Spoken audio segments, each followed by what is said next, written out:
Voilà, donc c'est parti sur les slots. Donc aujourd'hui, comment va se dérouler le live? Donc d'abord, on va essayer de comprendre le but des slots, parce que je l'ai un petit peu dit hier, mais le but des slots, c'est de passer des informations aux composants enfants, un peu comme les props. Mais là, on passe ces informations sous forme de template. Donc on va essayer de comprendre pourquoi c'est différent, comment les utiliser, et puis quel est l'intérêt par rapport aux props. Ensuite, on verra les slots nommés. Alors avant, on aura vu les slots tout court, hein, mais on verra ensuite les slots nommés. Enfin, on verra les problèmes de scope. C'est vraiment cette partie qui va être, on va dire, la plus complexe à appréhender, mais aussi la partie la plus intéressante. Et problème de scope en français, du coup, le problème, on va dire, d'échelle, le problème de portée, voilà, de variable. Et enfin, nous verrons, comme d'habitude avec Vue.js, la syntaxe raccourcie pour les plus fainéants d'entre nous, mais vu que les développeurs fainéants sont les meilleurs développeurs, comme le dit la célèbre maxime, et ben, c'est parfait qu'il y ait les syntaxes raccourcies. Donc pour commencer, voici le but. Donc on a ici à gauche un composant, d'accord, qui est en fait une modale. Alors une modale, peut-être que certains connaissent, peut-être que certains ne connaissent pas, donc je vais rappeler ce que c'est. Une modale, ça va tout simplement être une boîte qui s'ouvre au clic sur un bouton. En général, c'est pour une page plus d'infos. Alors, il y a un formulaire d'inscription qui va s'ouvrir. Ça va apparaître par-dessus la page. En dessous, du coup, on aura la page qui sera dessous une sorte de voile avec une opacité, une moitié d'opacité modal. J'ai vu ça sur Bootstrap. Voilà. En fait, modal, c'est pas propre à Bootstrap, hein. Modal, c'est un composant qu'on retrouve souvent en HTML, CSS pour le design, comme des carousels, des sliders, là, il n'y a rien qui me vient, des Togglebox, Et après, j'ai plus d'idées. Mais enfin, voilà, c'est plusieurs composants de design. euh, c'est plusieurs composants, voilà, de design. Le Jumbotron, ce genre de choses. Donc, on a ici notre modal, donc le template de notre composant. Donc, par exemple, le template de notre composant, on a un header. Pas de souci, La Rochelle en folie. Donc, on a un header, par exemple, où on mettra le haut de la modale. Donc, on peut imaginer un titre, le contenu et un call to action. Le call to action, ça va être des boutons en général qui vont inciter l'utilisateur à cliquer, à en savoir plus. Ça appelle vraiment à l'action. Un call to action, on peut le traduire littéralement. Et là, du coup, on pourrait se dire, bah voilà, comment on fait pour passer le header, donc le contenu qu'on va mettre en haut de la modale, le contenu et le call to action. Alors, on pourrait très bien les passer sous forme de props, parce qu'on pourrait s'imaginer que le header, eh ben, ça va être une petite ligne de texte. Dans la div, ça va être simplement un paragraphe, et puis dans le call to action, on aura un bouton. Donc, on va un petit peu modifier notre template ici pour ajouter les p, etc. On va afficher les variables. Ouais, sauf que c'est pas pratique parce que une modale, c'est un composant, et le but des composants, c'est que ce soit flexible. Et une modale, c'est un composant, on va dire, qui peut être utilisé pour plein de trucs. On peut vouloir afficher dedans simplement un message d'erreur, on peut vouloir afficher tout un formulaire d'inscription, un formulaire quelconque, on peut afficher je sais pas moi, enfin vraiment plein de choses. Donc du coup, ce serait dommage de contraindre notre composant modal à utiliser uniquement des props et donc finalement se contraindre à ne pas pouvoir modifier la structure interne du composant en ajoutant des balises HTML. Donc voici en fait comment on voudrait utiliser notre composant. Par exemple, à droite ici, donc je fais appel au composant modal. Et voilà, en fait à la place de header, j'aimerais bien mettre un H2 ici. Dans le content, j'aimerais bien mettre une div avec un H3, un paragraphe, un span. Et puis dans le call to action, button. Ben en fait voilà, c'est vraiment ce à quoi va nous servir les slots, c'est-à-dire on va appeler notre composant, ici modal, et dedans on va lui passer en fait directement le template, et ce template va être intégré dans le composant à la place ici de ce qu'on avait mis en commentaire. Ça c'est le but des slots. Alors déjà, cette chose-là, est-ce que vous avez compris vraiment l'intérêt par rapport aux props? Est-ce que vous avez compris vraiment à quoi ça servait et dans quel cas les utiliser? Dites-moi. Pendant ce temps-là, bah, on a fini les slides, donc je vais démarrer pendant ce temps-là du coup Sublime Text, et puis on va regarder un petit peu tout ça en mettant en pratique. À savoir que dans le cours, en fait, je parle, là j'ai pris une modale, mais dans le cours je parle d'une card, c'est un composant que j'avais oublié, mais voilà, les cards c'est aussi très commun, hein. On aura le même problème avec des cards. Là, ça fait penser au card. Eh ben écoute, exactement, regarde. Enfin, regarde, tu peux pas voir. Donc attends, tac, attends.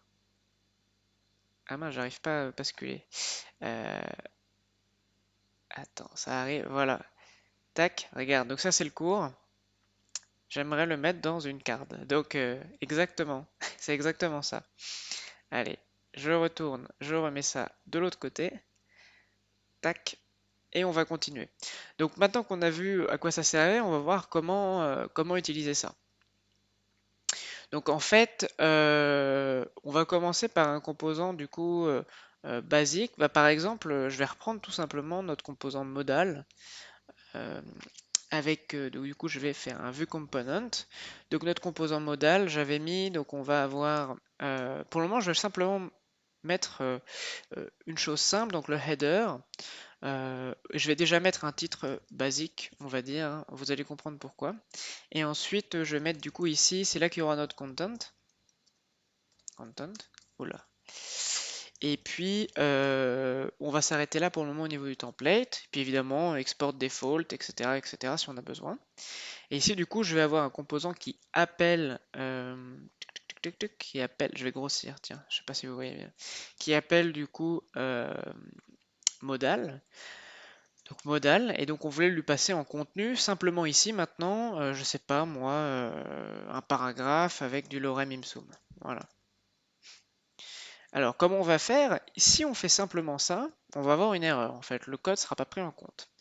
Pour que le code soit pris en compte, on va devoir utiliser une chose qui s'appelle slot, tout simplement. Il va nous falloir ajouter ici slot slash slot. C'est difficile à dire, slot, ça, j'y arrive pas. Enfin bref, on va utiliser les balises slot. En fait, cette balise, du coup, elle nous sert à dire, voilà, ce contenu, c'est pas moi qui le définis, c'est mon parent, et je vais remplacer ma balise slot par ce qu'il aura mis au sein de ma balise modale, ici dans notre cas. Donc en fait, slot va être remplacé ici, TG Soch, tout à fait. La Rochelle en folie, tout à fait, c'est aussi dur à dire. Et donc en fait, slot va être remplacé par tout notre paragraphe ici. Alors, j'exécute pas le code, puisque on va voir ça au fur et à mesure dans notre fil rouge. Euh, et puis, il y aura bien assez de boulot comme ça, vous inquiétez pas. Maintenant, on va reprendre ce qu'on avait dit au début avec je comprends déjà mieux avec l'exemple. Voilà, bah, c'est parfait. On va continuer avec les exemples, il n'y a pas de souci. Ce cours est enfin, est complexe, pas compliqué mais complexe, du coup il va y avoir pas mal d'exemples. C'est pour ça d'ailleurs que je me suis pas attardé sur les slides, on va coder en direct, ce sera aussi pratique. Et surtout aussi compréhensible. Du coup, j'en étais où? Voilà, au début, je vous rappelle, hein, dans le slide, on avait mis, tac, tac, on avait mis, voilà, ici. Hey, salut Weizu, salut, salut. Alors, si tu nous rejoins rapidement, on vient de commencer, donc on expliquait le but des slots avec Vue.js. Donc voilà, on vient de démarrer, donc tu n'es pas en retard, tu ne seras pas perdu. Et puis surtout, n'hésite pas si tu as des questions en les posant sur le chat, hein, je les réponds en temps réel. Donc je disais, voilà, au début, notre composant modal, il devait ressembler à ça, avec header, div, et puis on devait pouvoir remplacer le header avec h2 ici. Enfin, en gros, on devait pouvoir séparer notre slot, c'est-à-dire mettre un slot pour le header, etc. Donc on va reprendre cette idée-là. Donc ici, on voulait mettre du contenu qui dépendait en fait du parent. Donc par exemple, on imagine qu'il faudrait qu'on utilise aussi slot ici. Ensuite, on avait notre div pour le content et enfin le div pour les call to action, donc encore un slot.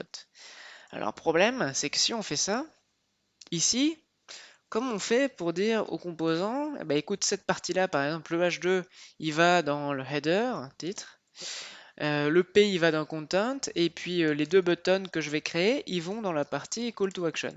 Comment on fait pour les dire? Bah, actuellement, la Vue.js, il va être perdu. Il va ajouter en fait le contenu 3 fois. Il va l'ajouter là, il va ajouter dans header H2P button, ici pareil et ici pareil. Donc c'est pas ce qu'on recherche. Du coup, pour pallier à ce problème, il faut nommer nos slots. Alors comment on va faire pour nommer nos slots? Eh bien on va utiliser une nouvelle directive qui s'appelle vslot. Voilà, on va pas aller chercher très loin, hein, heureusement. Donc pour ça, ici, on va donner un nom au slot. Donc ici, par exemple, je vais l'appeler header. Ici, je vais l'appeler content.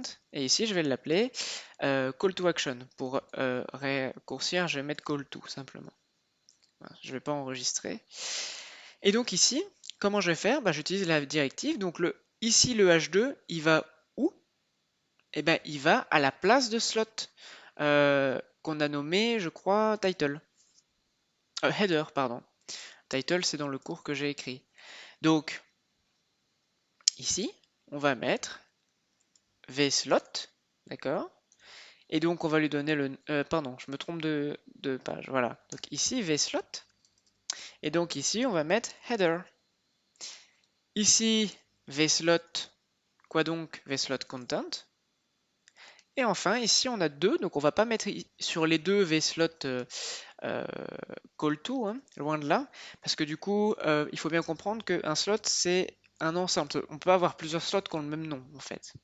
Donc ici, on va créer une balise qui va les englober, donc on pourrait très bien mettre une div. Je rappelle sinon cette balise hyper utile qui ne va pas apparaître dans le DOM ensuite, enfin en tout cas dans le rendu HTML. Template, vslot, on l'a appelé call to. Et voilà. Et donc là, en fait, notre code va être remplacé par tout ça là. Voilà, ça va prendre la place de slot content, donc on aura le P. Ici, à la place du slot name header, on aura le H2. Et enfin, à la place de template vslot call to, on aura deux buttons. Ok, est-ce que c'est compris ça? Est-ce qu'il y a des questions? Donc ça, c'est les slots nommés. Alors, pour le moment, pas de questions. Alors, il faut savoir, c'est good, parfait, Jonathan. Donc, il faut savoir qu'en fait, je vous ai un petit peu menti parce qu'au début, je vous avais montré simplement, si on repart avec le composant de base, celui-là, et que du coup, on met slot ici, tu me suis. Parfait, La Rochelle. En folie. Donc ici, donc on mettait juste un slot. Et donc ici, je mettais n'importe quel contenu et j'ai dit que tout allait dans slot. Alors je vous ai pas menti, dans ce sens-là, on pourrait mettre plein de trucs ici, du coup ça irait dans le slot. Mais en fait, ce slot-là, il a aussi un nom. Il a pour nom default. Donc on pourrait très bien faire ici cette chose-là. Template, vslot, default, d'accord? Mettre tout ce qui nous intéresse dedans. Slash template. C'est exactement pareil, d'accord? Le slot ici, il a pour nom default. C'est comme si on mettait ici default. Par défaut, c'est ça. Alors ne vous amusez pas à mettre un slot qui n'est pas le slot par défaut avec un nom default. Par exemple, ici, mettre je ne sais quoi, section. Et ici, mettre slot name default, d'accord? Là, si vous voulez nommer votre slot default alors que c'est déjà pris par Vue.js, vous allez avoir un problème. Donc voilà ce qu'il faut les retenir. C'est juste que quand on précise pas de nom sur le slot principal, d'accord, celui-là, il a pour nom default. D'ailleurs, le slot principal, on n'a pas besoin de le nommer. Qu'est-ce que j'entends par là? Je reprends. Ici, du coup, on avait le slot qui avait pour name header. Tac. Mince. Voilà, voilà. Ici, on avait le slot qui avait enfin, on va mettre un footer, tiens, pour changer, qui avait un slot qui avait pour name, bah, je vais mettre footer, par manque d'inspiration. Et donc là, mince, réflexe d'enregistrer. Et donc là, en fait, ici, on peut très bien faire la chose suivante, mettre notre pardon, h2 vslot header, mettre du contenu, div, p/p div h3 h23, ça fait beaucoup, blablabla.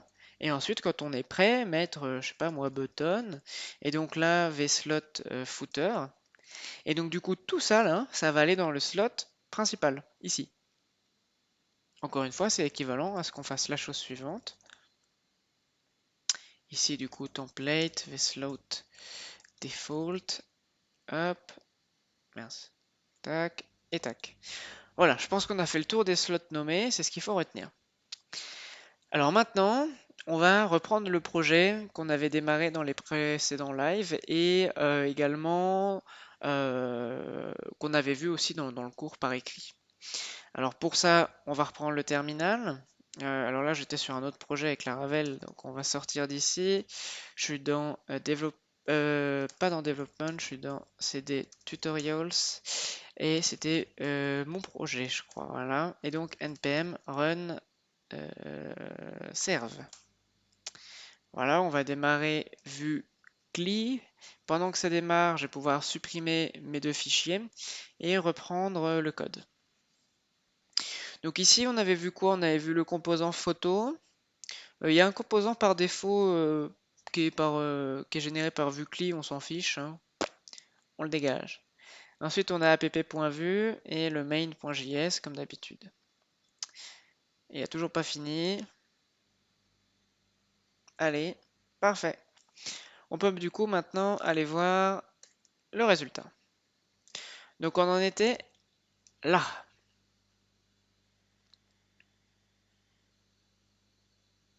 On avait nos photos qui venaient de la NASA, le texte, et puis également une description. Et voilà, tout ça en ligne. Alors moi, ce que j'aimerais, je ne sais pas si vous vous rappelez du résultat final qu'on veut, c'est slider sur les images. Donc un carrousel en fait d'images. Donc pour ça, le composant slider qu'on avait vu tout au début, eh ben, on va le réutiliser. Alors, on va faire de la magie. Eh ben non, puisque je l'ai déjà amélioré, donc on va pas faire de la magie. Je vais le reprendre. Bah, de toute façon, il est ici, donc parfait. Donc je vais reprendre mon composant slider, hein. Et mon composant slider, ce qu'il faut bien comprendre, c'est que c'est le même problème tout à l'heure que les cards ou les modals. C'est un composant où dans les slides, on pourrait mettre vraiment ce qu'on veut. Du coup, les props, c'est intéressant, mais le contenu même de la slide, ce serait bien qu'on puisse le faire sous forme de HTML et donc passer le template et donc utiliser les slots. Donc attention, magie. Et voilà. Alors là, on va avoir un problème avec, comment il s'appelle? Euh, Mince, notre ami ESLint.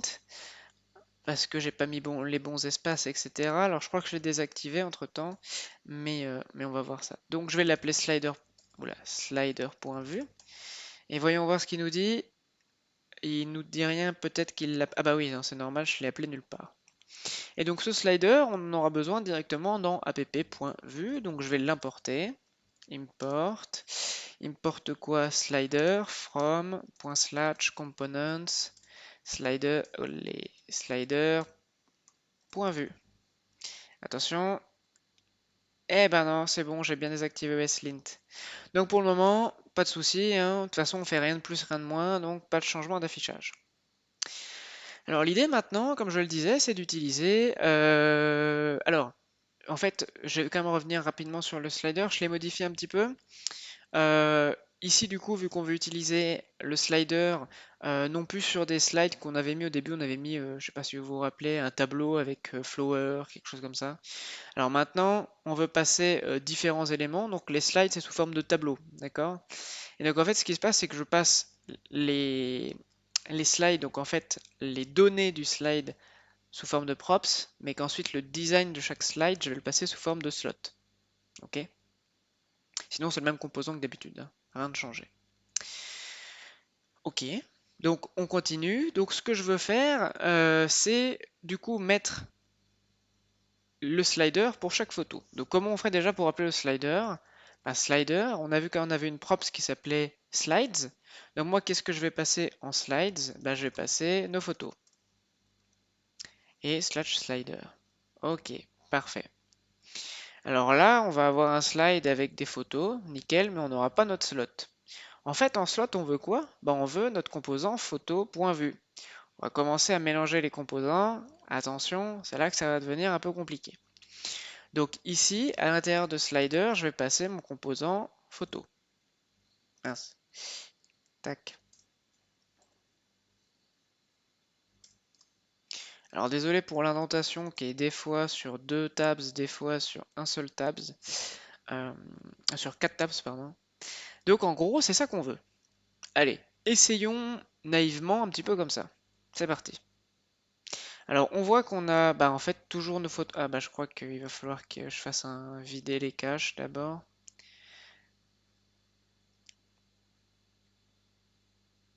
Ok, bon, bah alors je vois quelque chose, c'est que ça n'a rien changé, on a toujours nos photos.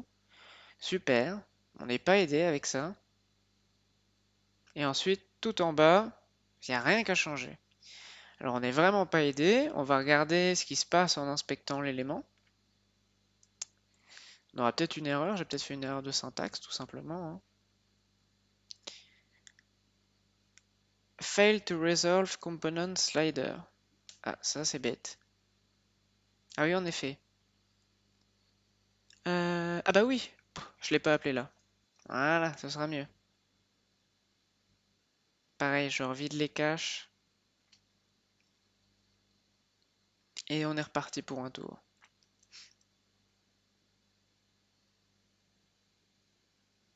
Parfait.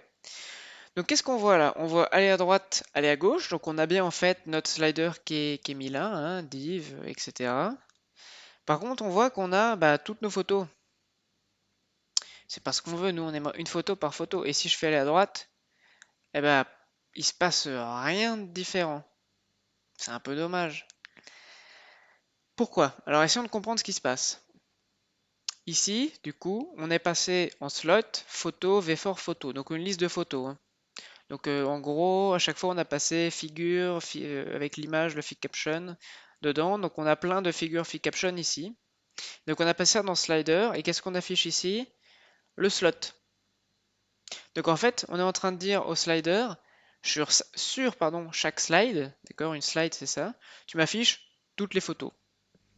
Bon, bah, c'est pas ce qu'on cherche à faire, évidemment. Ce qu'on cherche à faire, c'est afficher une seule photo par slide. Alors du coup, il va falloir changer ça. Alors, comment on va faire pour changer ça? C'est là que ça va devenir un petit peu compliqué. L'idée, comme je le disais, c'est de passer une seule photo. Donc le V4 ici, c'est pas là qu'on va le faire. D'accord? Donc en gros, il faudrait qu'on fasse ça comme ça. Alors testons. Oula, problème. Qu'est-ce qui se passe ici? Qu'est-ce qui se passe ici? Alors regardons. Alors je ne vais pas afficher les erreurs. J'aimerais que l'un d'entre vous comprenne pourquoi on a un souci. Donc si l'un d'entre vous comprend pourquoi on a un souci, en fait le souci il est par ici. Il est exactement ici. Pas besoin d'aller chercher les autres composants. Il y a le problème. Quel est le problème? Pourquoi on n'a plus rien qui s'affiche? Pourquoi on voit 0 nan, nan pas inconnu, aucune photo? Et en fait, euh, le rendu, il est où? Il est où? Il est où? On voit, voilà, figure IMG SRC, une image par défaut, undefined, prise par un inconnu, prise le nan, nan, nan, etc. Est-ce que quelqu'un saurait pourquoi on a ça? Si quelqu'un saurait pourquoi on a ça, ça veut dire qu'il a compris le cours sur les props qu'on a vu, je crois, hier.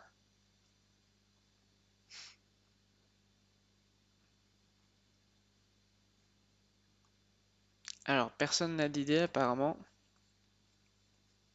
Je laisse encore un peu de temps. Clairement, en fait, le problème, ça vient du vbind ici. Le vbind, qu'est-ce qu'on met dedans là? Bah, en fait, on met photo. Ok?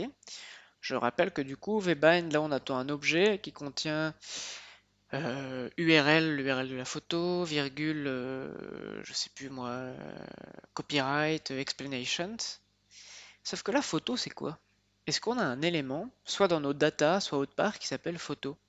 Il faut rajouter URL. Alors, URL, en fait, on ne le rajoute pas à la main, il est censé être compris dans l'objet photo. Mais là, le souci, c'est que l'objet photo, il n'existe pas. Ici, là, on n'a pas accès à l'objet photo. On avait accès à l'objet photo parce qu'avant, on faisait un V4, mais maintenant, on ne fait plus de V4. Donc, on est coincé. Et c'est là qu'on va arriver au problème de scope. Pourquoi? Où est-ce qu'il est le V4 maintenant? Il est directement dans Slider. Il est là, en fait. Pourquoi il est là? Je fais un V4 sur chaque slide. Les slides, c'est les props. Les props qu'on a passés, ce sont toutes les photos. Donc en fait, si j'essaie de comprendre ce qui se passe, j'ai mon slider.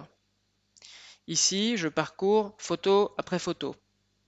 Pour chaque photo, donc pour chaque slide qui est ici en fait l'affichage d'une photo, je veux afficher ce que j'aurais défini dans mon composant parent. Donc je remplacerai mon slot par ce que j'ai défini ici. Sauf que ce que j'ai défini ici, c'est le composant photo, et mon composant photo, il a besoin de la photo qui est en fait bah, ici. C'est ça en fait ma photo actuellement. Est-ce que c'est bien clair ça? Dites-moi si c'est pas clair. Je vais continuer, surtout n'hésitez pas à m'arrêter. On va commencer à rentrer dans des choses, comme je le disais, un peu plus complexes. Un peu, on connaît le torboyau, mais là c'est tort-cerveau pour le coup. Alors, le problème du coup, ce qu'il va faire, pardon, qu'il va falloir, du coup, là tu me perds. Je comprends que je te perds. Je vais essayer de recommencer. Dans app.vue, d'accord, on fait appel à notre slider. Notre slider, il prend une props, qui sont les slides. C'est-à-dire qu'en fait, notre slider, il va prendre toutes les données sur lesquelles il va pouvoir y avoir une slide. Donc autrement dit, ici, si nos slides, c'est simplement je sais pas moi, des vidéos, et ben en fait, slide, on va passer un objet de vidéo. D'accord? Est-ce que déjà ça c'est clair? C'est-à-dire qu'ici, bon, dans notre cas c'est les photos, ici on passe toutes les photos. Donc c'est-à-dire ici tout ce qu'on a récupéré de l'API de la NASA. Ok? Est-ce que déjà jusqu'ici c'est clair? C'est le cours sur les props qu'on a vu avant-hier ou hier. Donc c'est quelque chose qui n'a rien à voir avec les slots pour le coup. Est-ce que ça c'est ok la Rochelle en folie déjà?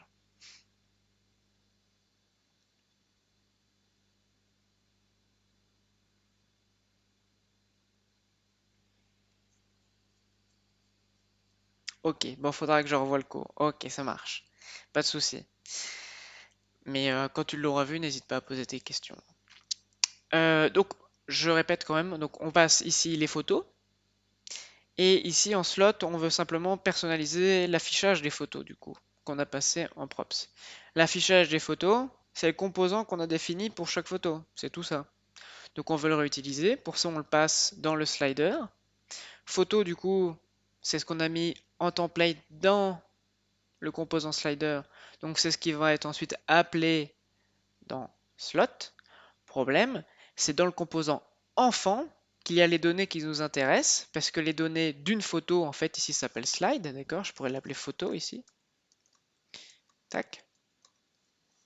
Et donc, du coup, ce qui nous manque ici, c'est de pouvoir récupérer, en fait, du composant enfant, ça, d'accord? Alors, comment faire? Eh ben, c'est parti, mon kiki. Comment on va faire ça? Il va falloir que qu'on modifie un petit peu notre slot, d'accord? Donc pour ça, en fait, on va faire un vbind directement sur le slot. Ici. On va faire un vbind pour dire qu'est-ce qu'on veut passer. Donc, par exemple, ici, je veux passer quoi? Ben, slide, slide, d'accord? Et qui? Par exemple, hein. C'est pour montrer qu'on veut passer plusieurs éléments. Donc ici, en fait, je vais donner aux parents la faculté d'utiliser ici slide et qui. Je pourrais donner des noms différents, hein. Photo par exemple. Sauf que si je fais photo, je rappelle qu'ici le slider c'est un composant qu'on pourrait utiliser de manière universelle, pas que pour des photos. Du coup sur mes photos ici, ça perd tout son sens d'universalité, de flexibilité. Du coup je reste très basique et j'appelle ça une slide. Point. Super, donc maintenant mon parent y a accès. Alors il y a accès comment? En fait, elles sont récupérables au sein du composant parent grâce au template qui va contenir le slot. C'est-à-dire la balise template, ici, alors pardon, ici en fait il va falloir qu'on mette photo dans un template et dans le vslot, vous savez, le vslot, pourquoi je dis vslot, vslot Euh, Comme on a vu tout à l'heure, vu qu'on n'a qu'un slot, d'accord, ici c'est template vslot default. Ok. Pour le moment, c'est toujours pas accessible. Mais pourquoi on a besoin de ça? Parce qu'en fait, on va pouvoir passer un paramètre à vslot, d'accord? Et ce paramètre, ça va être le nom de l'objet qui va contenir les données qu'on aura passées en vbind. Donc, par convention, on va dire, on va l'appeler slotprops. Ok? Alors, avant d'aller plus loin, on va s'arrêter là quelques instants et on va voir ce que contient slotprops. Je sais que c'est compliqué à suivre, je le sais, hein. Alors, voyons voir. On est sur la slide 1, d'accord? Que contient slotprops? Il contient un élément slide. Ah, tant mieux. On a passé ici un élément qui s'appelait slide. Et qui contenait, on avait dit slide, qui était en fait la photo. Et qu'est-ce que ça contient du coup? La date de la photo, les explanations de la photo, l'HD URL, le media type, l'URL, bref, bien les contenus de notre photo. Et on a aussi un autre élément, qui, tant mieux, qui, puisqu'on le passait également. Et donc là, ça vaut 4. Bon, peu importe. Super, on est content. Alors j'ai des erreurs, oui, parce qu'il ne trouve pas les photos par défaut. Ça, c'est pas gênant. Parfait. Alors maintenant, du coup, si on veut passer la photo à notre composant photo, qu'est-ce qu'il faut qu'on fasse? Et bien ici, à la place slot props, il va falloir qu'on appelle notre composant photo. Et donc du coup, qu'on fasse un vbind en mettant quoi? Ben, un vbind slot props .slide. Alors, pas tout slot_props.slide puisque ça contient key et photo. Donc nous, en fait, ce qu'on peut faire, c'est tout simplement photo. Pas photo du coup. Non, on va faire vbind toujours pour gagner en efficacité. Slot_props point slide. Voilà, je l'ai appelé slide ici. Voilà, ça contient les données de la photo. Et là, c'est bon, on est tranquille, on n'est pas tranquille du tout puisque j'ai oublié de fermer ma valise. Ça recharge. Et là, comme par magie, tadam, on a une photo qui s'affiche. Alors, du coup, je vais recharger. Faut que je vide le cache parce qu'apparemment, ça n'a pas été pris en compte correctement. Et voilà, là, on n'a qu'une photo. Et si je mets aller à droite, on passe bien à la deuxième photo. Bingo, on a réussi ce qu'on voulait faire. Alors du coup, maintenant, ce qu'on pourrait faire, c'est se servir aussi de key que j'ai passé. Alors key, je l'ai passé vraiment juste pour montrer qu'on pouvait passer plusieurs éléments. Euh, Ici, key, du coup, c'est la clé de la photo.